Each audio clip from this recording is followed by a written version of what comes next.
Balas budi burung bangau dahulu kala, di suatu tempat di Jepang, hidup seorang pemuda bernama Yosaku. Kerjanya mengambil kayu bakar di gunung, dan menjualnya ke kota. Uang hasil penjualan dibelikannya makanan. Terus seperti itu setiap harinya, hingga pada suatu hari ketika ia berjalan pulang dari kota, ia melihat sesuatu yang menggelepar di atas salju. Setelah didekatinya ternyata seekor burung bangau yang terjerat di perangkap sedang meronta-ronta. Yosaku segera melepaskan perangkat itu. Bangau itu sangat gembira. Ia berputar-putar di atas kepala Yosaku beberapa kali sebelum terbang ke angkasa. Karena cuaca yang sangat dingin, sesampainya di rumah, Yosaku segera menyalakan tungku api dan menyiapkan makan malam. Saat itu terdengar suara ketukan pintu di luar rumah. Ketika pintu dibuka, tampak seorang gadis yang cantik sedang berdiri di depan pintu. Kepalanya dipenuhi dengan salju. "Masuklah, Nona pasti kedinginan. Silahkan hangatkan badanmu dekat tungku," ujar Yosaku. "Nona mau pergi kemana sebenarnya?" tanya Yosaku. "Aku bermaksud mengunjungi temanku.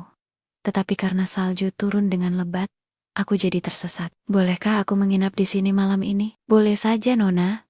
Tapi aku ini orang miskin, tak punya kasur dan makanan," kata Yosaku. "Tidak apa-apa.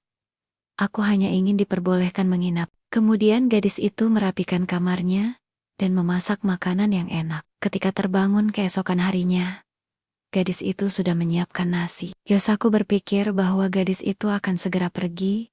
Ia akan merasa kesepian. Salju masih turun dengan lebatnya. "Tinggallah di sini sampai salju reda," kata Yos. Setelah 5 hari berlalu, salju mereda. Gadis itu berkata kepada Yosaku, "Jadikan aku sebagai istrimu, dan biarkan aku tinggal terus di rumah ini." Yosaku merasa bahagia menerima permintaan itu. "Mulai hari ini, panggillah aku Otsuru," ujar si gadis. Setelah menjadi istri Yosaku, Otsuru mengerjakan pekerjaan rumah dengan sungguh-sungguh. Suatu hari, Otsuru meminta suaminya, Yosaku, membelikannya benang, karena ia ingin menenun.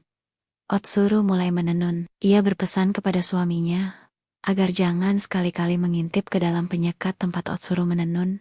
Setelah 3 hari berturut-turut menenun tanpa makan dan minum, Otsuru keluar. Kain tenunannya sudah selesai. Ini tenunan Ayanishiki. Kalau dibawa ke kota, pasti akan terjual dengan harga mahal. Yosaku sangat senang, karena kain tenunannya dibeli orang dengan harga yang cukup mahal. Sebelum pulang ia membeli bermacam-macam barang untuk dibawa pulang. "Berkat kamu, aku mendapatkan uang sebanyak ini.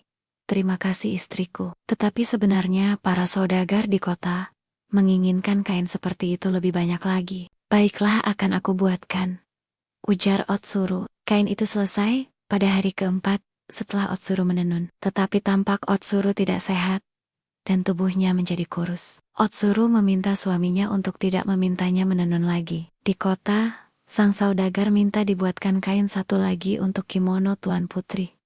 Jika tidak ada, maka Yosaku akan dipenggal lehernya. Hal itu diceritakan Yosaku pada istrinya. "Baiklah, akan kubuatkan lagi.